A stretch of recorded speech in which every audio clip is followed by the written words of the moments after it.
Salut à tous, j'espère que vous allez bien. Donc, petite vidéo mise à jour sur le Bitcoin et l'Ethereum. Donc, on est mercredi. Et comme tous les mercredis 19h, on est en live. Donc, il y a le chat qui vous passe le bonsoir. Donc, aujourd'hui, on va regarder première partie, le Forex, comme à chaque fois. Et vers la fin, la crypto. Ok, donc je vous mettrai bien sûr, comme à chaque fois aussi, le petit timecode en bas de la vidéo. Et voilà. Donc, je mets le petit warning. Et let's go.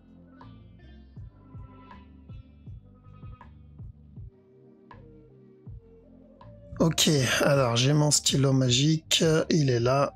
Et on va commencer avec OCHF. Donc on va regarder beaucoup les petits time frames parce que grosse structure, on l'a déjà vu plusieurs fois. OCHF, on est au départ d'une nouvelle structure corrective, d'accord? Ou du moins pour le moment, on va le prendre comme une structure corrective et non pas un retournement. Donc prochaine étape, on doit faire attention à quoi? Une correction et ensuite une continuation. Donc à chaque nouveau plus bas ici, vous devez faire attention. Attention au running, potentiel running ici, on peut avoir un up et ensuite un drop. Donc c'est plutôt de la vente, il faut juste être vigilant au B, c'est tout. Parce que ce move pour moi c'est un A. OGPY, alors le mouvement est correctif aussi pour un push, d'accord? Il est plus correctif que OCHF. Maintenant, petit time frame, attention à ça. Pour encore un push jusqu'à revenir péter le bas. Il peut donner une structure plus complexe, mais c'est du 15 minutes. On va vite fait faire le tour dessus. Donc ça là, A, B, C, up et ensuite un drop. Non. Bref, il continue à corriger en 1 heure. Un dernier plus bas. AUDUSD. Alors AUDUSD, on a déjà eu notre mouvement en 3 temps, ce A, ce B, ce C ici. Donc maintenant, j'attends ça et revenir péter le top. Il n'y a que 2 possibilités ici. Il vient péter le top tout de suite et le regular flat est déjà terminé, ce qui est très probable. Ou sinon, tout ça, c'est un A. On aura, donc là, est-ce qu'il fait là, c'est un B. On aura encore un dernier plus bas avant là. J'irai plutôt pour le premier scénario, mais on doit rester attentif et faire attention au deuxième. Là, si je regarde en interne, j'ai l'impression qu'il donne un flat, donc un running. Donc pourquoi pas? Ça se tente. 4CHF. Alors 4CHF a donné un running flat ici pour de la vente. Nous, en privé, on avait vu ça pour de l'achat et on a dit tant que ce top n'est pas cassé, on cherche de la vente jusqu'à ce bas-là. Non, ça se passe plutôt bien. Sauf qu'à la cassure de ce bas, on a dit de faire attention, on risque encore un push. Sauf que derrière, il a donné un running, donc c'est pas un scénario, c'est pas un setup d'achat, mais plutôt un setup de vente. Donc faites attention, s'il vient péter ce bas-là, d'accord, s'il vient péter, quoique même ce bas-là en vrai, c'est qu'on est en train d'entamer une nouvelle structure, donc nouvelle tendance baissière, au moins pas une grosse correction. On risque ça et encore de la vente. Donc tant que ce bas n'est pas cassé, il peut redonner un nouveau plus haut, mais maintenant il y a peu de chance vu l'amplitude du C là qu'on a. Ici, running qui était plutôt propre aussi pour de la vente. Si flag, cherchez de l'achat jusqu'au top. Donc même analyse que la structure précédente. C'est où il vient péter le top tout de suite, où on aura un plus gros B, C, et ensuite il pète le top. On ira pour le premier, donc voilà pourquoi s'il flag, on tente. Le DAX, même chose, s'il continue à flag ici, on peut tenter, d'accord? Mais en BE se trade, break-even le trade. Parce que je pense que s'il chute, ça va être juste pour une correction et une continuation derrière. Donc le sell, si on décide de prendre le sell ici, là, parce qu'il y a un petit flag en interne, c'est juste pour cette correction, c'est tout. Alors désolé si vous entendez ma fille pleurer derrière. Alors DXY, il a validé notre direction aussi. Donc on a dit tant que ce bas n'est pas cassé, on cherche de l'achat jusqu'à ce top. Et ensuite, une fois le top atteint, tant que ce top n'est pas cassé, on cherche de la vente jusqu'à ce bas. Donc là, 2 sur 2, ça fait plaisir. Donc une fois le bas cassé, j'ai l'impression qu'il a déjà fait. Ouais, il a fait. Donc maintenant, à chaque fois qu'il donnera un buy setup, on tente. D'accord? Pourquoi? Parce que si c'est bien regular flat, il est censé venir péter le top directement. Donc, on a eu 2 moves sur 2, espérant qu'il va nous donner un 3 sur 3. Ça serait parfait, ça. Il a même donné un petit setup d'achat ici, hein, pour dire. Là-dedans, là, le regular, on avait annoncé de la vente et on a dit ensuite de l'achat. Donc, en gros, c'était bien plus que 2 sur 2. Si ça pouvait être tout le temps comme ça, ce serait nickel. Euro-Aude, donc on avait dit de chercher de la vente ici. Et Là, on cherche de l'achat et ensuite encore de la vente. Donc, on cherche quoi? Un running flat. Attention, petit time frame, 15 minutes, vous allez peut-être avoir un petit flat en préparation, là-dedans, là. Et ensuite, le up. D'accord? Le up, n'oubliez pas, c'est pour le C d'un running. GBP, JPY. GBP, JPY, ça, on l'avait vu plutôt en privé avec mes élèves. Donc, on a dit, tant que ce top n'est pas cassé, on cherche de la vente. Il a même donné un petit setup ici en 15 minutes. Donc, maintenant que le bas est cassé, s'il donne un flag, on cherche de l'achat jusqu'à ce top. D'accord? En trade, un simple regular flat. EURUSD. Alors, attention, EURUSD, parce qu'il y a beaucoup de mouvements agressifs. Et lui, il y a le risque d'un régular et non pas d'un running, parce que ce bas n'est pas cassé, qui peut venir casser stop et ensuite revenir chuter. Ça, c'est le premier scénario pour une structure simple. S'il décide de donner une structure plus complexe, ce qui est possible pour du Forex, d'accord? C'est pas de la crypto qui donne des structures simples, là, c'est le Forex. Donc, on risque un B, un C, et ensuite le drop. Donc, ça ne change pas, mais c'est juste la durée. Donc, à la cassure du top, s'il donne des sell setup, ça peut se tenter. Regardez s'il y a quelque chose en interne, mais j'ai pas l'impression, non. Non, il n'y a pas grand chose là. Là, il a donné ça. Mais au plus bas, je pense qu'on va entamer une correction pour un B et revenir tenter ce bas là encore une fois. Mais c'est du 15 minutes, donc bon. EURUSD. EURUSD, structure validée aussi. Parfait. Donc, on avait dit de chercher de l'achat jusqu'au top pour un running flat. Nickel, c'est fait. Il est temps de prendre des profits. Il est temps d'encaisser. Pourquoi? Parce que bon, peut-être pas encaisser tout, mais une bonne majorité du trade. Parce que à partir de maintenant, on risque un regular flat pour de la vente. Donc s'il donne des sell setup, ça peut se tenter. Si tout le move devient correctif, on oublie. Mais s'il donne des sell setup, on tente le regular. GBP Oud. GBP Oud, l'objectif, il est atteint. Donc on a dit de revenir péter le bas ici. Celui-là, là. D'accord? Pour ce A, ce B, ce C. À partir de maintenant, bon, il n'y a pas de raison d'acheter là-dedans, parce que je pense pas que ça soit terminé, mais l'objectif, c'était ce bas-là. Donc maintenant, on fait gaffe, parce qu'il peut commencer à corriger. Ok? Donc donner ça. Là, il avait validé ça. Un regular flat. Flag ici. Donc, si on veut continuer à vendre, j'ai besoin d'une plus grosse correction. L'idéal plus grande que celle-ci. Donc, c'est le moment de prendre des TP. C'est le moment de protéger le trade et attendre la suite. D'accord? Ceux qui veulent trade quand même ce move, il y a un petit running flat en préparation là-dedans. Donc, tant que ce bas n'est pas cassé, on peut chercher de l'achat jusqu'à ce top. Et on doit faire attention, d'accord, jusqu'au top. Pourquoi? Parce qu'il peut revenir ensuite drop, up, running flat, et encore un drop derrière. Donc, c'est du 15 minutes. Pas s'exciter sur la structure au-dessus. GBP CAD. GBP CAD, le moment est vachement correctif, donc attention à de la vente derrière. D'accord? Revenir péter ce bas-là. GBP JPY. Alors GBP, on a bien fait de chercher de la vente ici et je vais continuer à chercher de la vente ici. Donc là, il n'y a que deux possibilités sur ce move. C'est ou ce qui me fait là, c'est un flat, préparation point up, ou sinon c'est déjà le gros drop pour l'expanding qu'on attend en daily là. D'accord, le gros drop ici. Voilà pourquoi je tente les sell setup. Je vais pas viser le gros expanding, je vais viser plutôt le flat en interne. S'il me donne un expanding, tant mieux. Si c'est juste un flat, bon, c'est toujours une structure 1 heure, voire 4 heures. Donc il avait validé ça. C'était un beau petit buy, il y avait un setup ici. On est rentré dans cette zone et on continuera à tenter les sell setup. Alors attention, à un moment ou à un autre, il va te donner le B. Hein. Faut juste pas être surpris par ça. Donc bien manager le trade. Ça c'est quoi? GBP-NZD, l'objectif c'est ça. C'est toujours le même objectif, donc c'est toujours de la vente pour moi GBP-NZD. Donc objectif c'est revenir tester ce bas là. D'accord? C'est pas des supports restants, c'est lié à une structure qu'on recherche. Donc valider le C après avoir donné le B. Maintenant en interne, est-ce qu'on a des setups? Il en a donné là. Ça c'était bon. Il faudrait qu'il traîne. Donc à chaque flag ça peut se tenter, mais l'objectif il est là. Donc il n'y a pas de raison de sortir du trade si on est déjà dans le sell. GBP USD, j'attends un B et ensuite un C. Donc j'attends le B et ensuite un C ici. Et après un up. Donc ce que j'attends, c'est une correction pour une continuation vers le bas.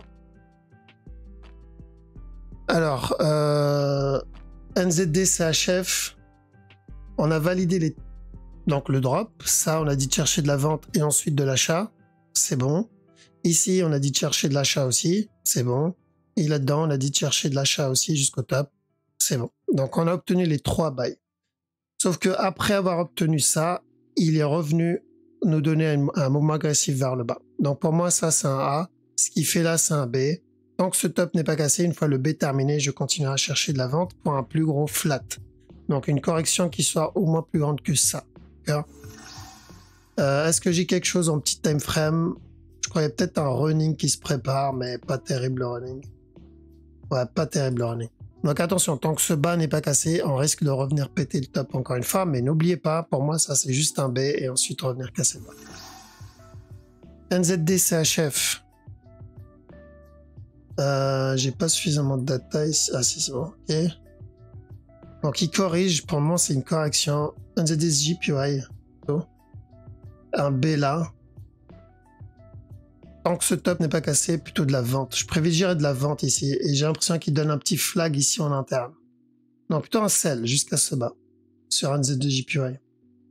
NZD USD. Alors je reste à l'écart sur NZD USD parce que j'ai pas de B encore. Celui-là on va attendre. USD CAD. Alors vite fait, lui on l'avait vu. Donc je continue à le... Attends, il manque un truc là. Ah voilà. Donc lui, on était ici. J'ai dit on cherche de l'achat jusqu'à ce top. C'est bon, c'est fait. À partir de maintenant, tant que ce top n'est pas cassé, je cherche de la vente. Et ensuite, encore de l'achat. Et ensuite, encore de la vente. On est en train, pour moi, on est en train de valider un flat en fait. D'accord? Donc si il y a des sell setup, ça se tente. Est-ce qu'il y a un sell setup? Là maintenant, non. Alors, au contraire, ça c'est plutôt un flag pour encore un up. Gardez en tête la grosse structure. Donc ça, c'est plus pour ceux qui tradent le total. Mais bon, je pense pas qu'il y en a vraiment qui tradent des actions. USD CAD, on cherche un running et ensuite de la vente. Alors attention, on peut avoir un plus complexe. Comme ça et ensuite un drop. Ou sinon, il donne directement le gros. D'accord? Comme ça et ensuite le drop. Donc je continuerai à chercher de la vente une fois le C obtenu. Pourquoi? Bah, parce que notre objectif est atteint. Oui, notre objectif est atteint et c'était le bas là. C'était ça. Celui-là. Une fois ça terminé, tant que ce bas n'est pas cassé, on cherche de l'achat. Donc faites attention au running, d'accord? Si vous voulez tenter les buy setup, c'est le bon moment, c'est la bonne zone. Faites juste attention au running qu'on avait en luna. Et ensuite, on continue à chercher de l'achat. Qu'on avait dit ici, le ABC s'il invalide le running. Donc c'est le moment de prendre des profits, quoi. Moi, je vais commencer à surveiller de l'achat en 4 heures. USDCHF, toujours pareil. Donc, je cherche la vente, cette flèche ici. On avait dit tant que ce top n'est pas cassé, on privilégie plutôt de la vente au top, là-dedans. On a bien fait de se focus plutôt sur la vente, même si la structure était dégueulasse au départ. Là, j'ai eu un petit doute parce qu'il avait commencé plutôt correctif. Mais je continue à chercher de la vente sur USDCHF pour trade le gros move. USDJPY, pareil. Donc, on avait pris ce sell. Et il prépare un autre ici, donc on continue à chercher de la vente. C'est ou pour un gros A, B, C, ou sinon valider la structure weekly. Donc c'est ou de la vente 1 heure, voire 4 heures, ou sinon carrément le gros drop weekly. Moi, c'est ce que je cherche. Je cherche le drop weekly. Je n'ai pas envie de louper le drop weekly juste pour essayer de gratter ça comme de l'achat. Donc je vais pas essayer d'acheter en 1 heure et au final, je me retrouve à louper un mouvement weekly. Donc, quitte à faire plusieurs tentatives et prendre beaucoup de break-even, c'est pas trop grave. Mais mon objectif, c'est vraiment le gros mouvement tant que le top n'est pas cassé. Comme on l'avait vu l'année dernière et même il y a 2 ans de ça, quand on était là, j'ai dit, je privilégie de l'achat parce que mon objectif, c'est le buy weekly et on a eu raison de le faire. Donc maintenant, on va faire la même chose, mais dans l'autre sens. Okay. Et tous ceux qui râlaient quand on a dit de chercher de l'achat alors qu'ils voulaient de la vente, ben, j'espère qu'ils ont appris et qu'ils vont pas cette fois refaire la même bêtise. Donc attention, s'ils flaguent là-dedans, encore un push. Et à chaque nœud plus bas, on se protège. Au cas où c'est une correction, ben 1 heure. Alors, US Oil. US Oil, on cherche un B. Tout simplement, cherche un B, ensuite un C, et après revenir péter stop. Donc en gros, un flat là-dedans. Pour moi, j'ai vraiment beaucoup trop de mouvements agressifs. Donc, quand on était dans cette zone, on a dit de faire attention au B, ensuite au C. C'est toujours pareil. C'est juste que j'ai pas un B propre, en fait. J'ai pas de structure propre ici. Ceux qui veulent quand même tenter, pourquoi pas pour un running. Donc attention là, on peut avoir ça. Tant que ce bas n'est pas cassé, on peut avoir un petit running flat là. PP ou break-even au top. Silver. Alors Silver, on a obtenu les deux moves. Ok, Silver, on a dit de l'achat et ensuite un régular, donc de la vente. Donc ici, on a dit de chercher de l'achat jusqu'au top. C'est bon. Ensuite, il nous a donné ce drop. Et on a dit l'objectif, c'est ce bas-là, pour un regular flat. Plutôt propre, le regular flat, mine de rien. Ce A, ce B, ce C. Regular flat, revenir péter le bas. Si flag, cherche de l'achat. Idem pour le gold. Gold aussi. On avait dit de chercher de l'achat, il a donné un setup là. Objectif casseur du top. Drop. Si flag, je continue à buy. Donc là, on trade la structure supérieure. Ok, Bitcoin maintenant. Donc Bitcoin, on continue à chercher de l'achat. Bon, ça, je l'ai vu hier avec mes élèves quand on était ici. On a dit on cherche la cassure du bas pour un regular flat. S'il donne un regular, en espérant qu'il donne pas de contracting. Donc il a bien cassé le bas. Un petit setup ici, c'était le bon moment pour rentrer. Personnellement, j'en ai profité pour rentrer. Prise de profit dans cette zone, au B, parce qu'il y avait le risque du C. Et moi, je ne sais pas si ce C-là, c'est le C d'un regular flat, ou si c'est le C d'une nouvelle tendance baissière. J'en ai aucune idée. Donc, dans le doute, je prends mes profits là-dedans. J'attends de voir qu'il me valide bien. Il veut continuer à monter, qu'il me donne un setup et je rentre ici. D'accord? Par sécurité. Donc, ceux qui ont pris ce setup qui était plutôt propre, d'accord, celui-là, c'est le moment de monter les BE. D'accord, c'est le moment de monter les BE. Si vous êtes rentré en bas, si ce n'est pas le cas, si la personne est rentrée vers le haut, il va falloir attendre la cassure de stop avant de monter les BE. Ok, donc de l'achat. L'achat, là, ça concerne vraiment les traders court terme. Hein. Donc buy jusqu'au top pour le moment. S'il revient péter ce bas, imaginons il nous donne un B, un C, encore un C, encore un C, donc un gros flat là-dedans. Là, c'est que la structure, le flag 1 heure devient une correction 1 heure, donc ça va prendre un peu plus de temps que prévu. Mais la bonne nouvelle s'il fait ça, c'est que plus il traîne ici, et mieux c'est pour le running daily. D'accord? Plus il traîne et mieux c'est. Donc c'est ce qu'on veut, nous. Parce que s'il explose maintenant, ce n'est pas suffisant pour le up daily. S'il explose maintenant, on risque quoi? On risque ça, correction, up, fin de structure, et ensuite un gros spike dans l'autre sens, quoi. C'est moins bon. Donc ceux qui tradent en 1 heure, bon, on n'est pas trop concerné par ça. Donc l'objectif, pour le moment, c'est ça. D'accord? Ethereum, même chose. D'accord? Même chose. Donc là, le but, c'est de trade le running. Tant que ce bas n'est pas cassé, notre objectif, c'est le running flat. Revenir péter le top. Alors ce top, oui, parce que c'est un running, c'est du 1 heure. Là, ce que je montre, c'est du 1 heure. Je ne vais pas montrer du daily ou du 4 heures. Je vais montrer, au cas où quelqu'un regarde la vidéo pour la première fois. Donc ça, ces flèches qu'on a mis là-dedans, là, et celle-ci, on les a mis il y a un moment déjà. Cette flèche, on l'a mis, je crois, on était encore ici, au tout début. Même si en vrai, on l'avait vu bien avant ça. Et ces deux flèches, on l'a mis quand on était encore au top là-dedans. D'accord? Donc ça n'a pas changé. Je n'ai pas supprimé ces flèches parce que la direction que je recherchais était toujours la même. D'accord? Malgré que là-dedans, c'était très flou. J'avais vraiment des difficultés avec cette structure parce qu'il y avait trop de possibilités. D'accord? Donc quand j'ai ce genre de structure, moi, ce que je fais, c'est que je me focus sur la grosse. Donc j'achète là, j'achète là, j'achète là. D'accord? Donc pour ceux qui sont intéressés de voir ce qu'on a vu ici comme possibilité, vous pouvez regarder les vidéos précédentes. Mais sinon voilà, c'était de l'achat dans tous les cas. Et pour le gros mouvement, c'est toujours pour moi de l'achat. D'accord? Donc on se concentre sur ça. Oui, il y a le potentiel regular flat là-dedans, mais ça ne change pas cette flèche. D'accord? À quel moment cette flèche elle peut changer? C'est si je viens casser ce bas, donc celui-là, ce bas-là, et je corrige dans la zone. D'accord? Tant qu'on n'a pas ces deux conditions, je ne bougerai pas cette flèche. Car parce que ça sera toujours une structure de continuation vers le haut sur le Bitcoin. Ça, c'est pour ceux qui tradent spot, long terme, voire investissement. ceux qui traitent très court terme. Donc, si vous prenez les buy setup ici en interne, comme on l'a fait en petit time frame, maintenant, on doit faire attention parce que tant qu'on n'a pas cette fameuse correction, on risque un regular flat. D'accord? Ok. Donc, Ethereum, on revient dessus vite fait. C'est la même chose que le Bitcoin. D'accord? Donc, attention, regular flat. Mais s'il corrige, l'objectif, c'est revenir péter stop. Maintenant, nous, on le trade pour le moment en 1 heure. C'est ça qu'on va chercher un simple running. BNB. Alors, BNB, il a validé un expanding dans ce move. Ouais. Un expanding flat. Il est revenu péter stop. D'accord? Donc, la structure est déjà partie ici. Il n'y a pas grand-chose à faire en 1 heure. Et en 4 heures non plus. Hein, il n'y a pas grand-chose à faire.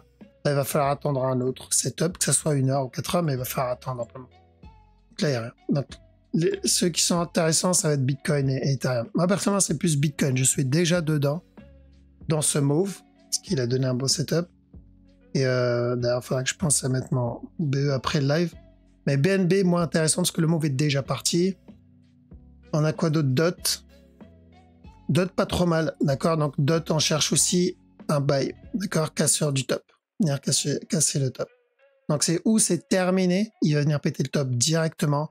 Ou sinon, on va avoir un flat d'abord, drop une dernière fois et ensuite un up. Donc, si le Bitcoin valide le up tout de suite, il y a de bonnes chances que lui aussi, il est déjà parti. EGLD, même chose, on va chercher de l'achat sur cette zone. On est toujours dans une tendance haussière, on n'a pas cassé la trend, on n'a pas corrigé en dessous. Donc, faites attention. Oui, on risque un plus gros flat là-dedans, mais tant qu'il reste correctif, c'est revenir péter le top. Et la structure 4 heures n'a pas changé. Là, on est en train de voir du 1 heure, hein, les amis. Bon, lui, déjà parti. C'était un flat, un regular flat pour de l'achat. C'est déjà parti. Ceux qui l'ont pris commençaient à mettre des BE. Sur le gros mouvement, là-dedans, faites attention à ce genre de structure. D'accord? Donc, on risque ensuite derrière le retournement. Que ce soit pour une grosse correction ou pour un running. Le même running qu'on a vu il y a un petit moment déjà. Donc, ce move se trade en 1 heure maintenant. Pourquoi? Parce qu'on est sur un all-time high. All-time high, c'est tu ne sais pas à quel moment le mouvement va se retourner, va corriger. Le problème, c'est que tu n'as pas de top pour te repérer. Et les Fibo, vous pouvez me dire ce que vous voulez, dans un all-time high, c'est complètement useless. D'accord? Donc oui, vous pouvez envoyer un message sur et me dire si et ça, mais des exemples où le Fibo a été complètement pété, genre il a pété plein de points de Fibo sur une extension, dans un all-time high, il y a plus d'exemples comme ça que le contraire. Donc le Fibo dans une structure en cours, ok, ça c'est très bien, mais dans un all-time high, c'est complètement inutile. D'accord? Donc n'utilisez pas de points, de chiffres ronds ou de Fibo pour vous baser, pour vous donner un objectif. Franchement, ne faites pas ça, c'est très très dangereux. Ce que vous faites, c'est vous surveillez la structure en interne, vous repérez si vous avez une fin de structure, une perte de momentum et vous commencez à manager votre trade en montant vos break-even, en montant vos stops. C'est la seule manière la plus safe que vous pouvez avoir et surtout, c'est le moyen le plus facile pour optimiser au mieux vos gains. Okay. Donc, Luna, on est dans cette phase. Rappelez-vous le Bitcoin, d'accord, ici, là, en daily. Parce que moi, j'ai pas oublié, hein. Il y en a beaucoup dans les commentaires et ils m'en parlent le jour J. Mais, attends. Mais quand, voilà. Mais quand le move est passé, bizarrement, on n'en parle plus. Quand on était dans cette zone, ici, nous, on a dit, attention, à chaque nœud plus haut, on prend des TP. Vous vous rappelez, je vous saoulais. À la cassure du top, break-even, TP. Pourquoi? Parce qu'il y avait une bonne probabilité pour ça. Quand d'autres m'ont dit non, ça va monter beaucoup plus haut aux 100 000 parce que chiffre rond ou à tel prix parce qu'il y avait un point Fibo. Il a complètement ignoré la majorité de ces points-là. Donc nous, on avait repéré une fin de structure et on sort doucement du move. D'accord? C'était la même chose là, c'était la même chose ici, c'était la même chose ici. Ok? Donc on va utiliser la même technique que là et que là, mais ici, tout simplement. Ça marche à chaque fois, autant continuer à appliquer cette méthode. Donc Pulse, on cherche de la vente sur ce move, donc c'est du 4 heures, voire du 1 heure. Pas du 4 heures, ok? Donc attention, tant qu'il me donne pas une correction comme ça, dans ce sens, le move pour moi il est vachement correctif pour de la vente encore.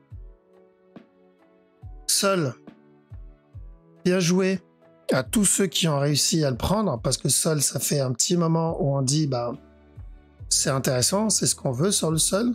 Car dans cette zone, il fallait chercher, privilégier de l'achat, surtout en spot, gros up. Donc on continue à profiter du sol. L'objectif, c'est pas de venir péter stop, d'accord? On commencera à prendre des profits dès qu'on verra une fin de structure. Je vous tiendrai au courant. En tout cas, bien joué. Est-ce qu'on peut rentrer maintenant? Bah non, car la réponse est plutôt claire. Là, il y avait une opportunité, why not, pour les retardataires, mais on rentre pas dans une bougie. On court pas après les bougies. On attend des setups. VET aussi, bien joué à ceux qui ont pris le VET. Et aussi, on l'a snipé de tout en bas. On espère un dernier plus bas, mais on continue à cumuler. Donc le dernier plus bas, c'était plus pour ceux qui veulent les trades le futur. Mais voilà, bon petit trade. Je crois qu'on a fait quasiment 97% sur ce move depuis qu'on l'a annoncé. Il a fait un 97, mais là, il est à 86. Donc nickel, l'objectif c'est ce top. Donc le premier TP il est là, le deuxième TP il est là. Oui, on peut avoir une correction et un nouveau plus bas, mais pour le moment on en est loin. Le mouvement il est beaucoup trop agressif pour que ça soit une correction. Donc voilà, la direction est toujours la même. Est-ce qu'il y a une raison de rentrer maintenant? J'ai envie de dire c'est déjà passé, c'était là, d'accord? Pour le moment il n'y en a pas. Et en tout cas bien joué si vous êtes dedans. Dites-moi dans les commentaires si vous avez réussi à prendre VET ou Sol, histoire de voir qui a pu en profiter et si ça a été utile aussi ce qu'on fait ici. Et voilà, donc je pense qu'on a fait le tour. Yes, on a fait le tour. Bon, je passe sur le chat, d'accord, comme ça je laisse le chat vous dire bonjour, vous dire au revoir plutôt sur YouTube. Nous sur Twitch on va continuer le live, on va voir les autres cryptos. Donc là la communauté va me donner une liste de cryptos qu'on va analyser ensemble. Pour YouTube, je vous laisse ici, donc faites attention, on surveille ce que je viens de vous dire, c'est du 1 heure, d'accord? La structure 4 heures daily n'a pas changé, c'est la même analyse que les vidéos précédentes. Pour ceux qui tradent 1 heure et en dessous, voilà, on surveille un petit flat, et, que ce soit sur le Bitcoin ou sur l'Ethereum. Bon, je vous souhaite une bonne soirée, je vous dis à la prochaine, ciao!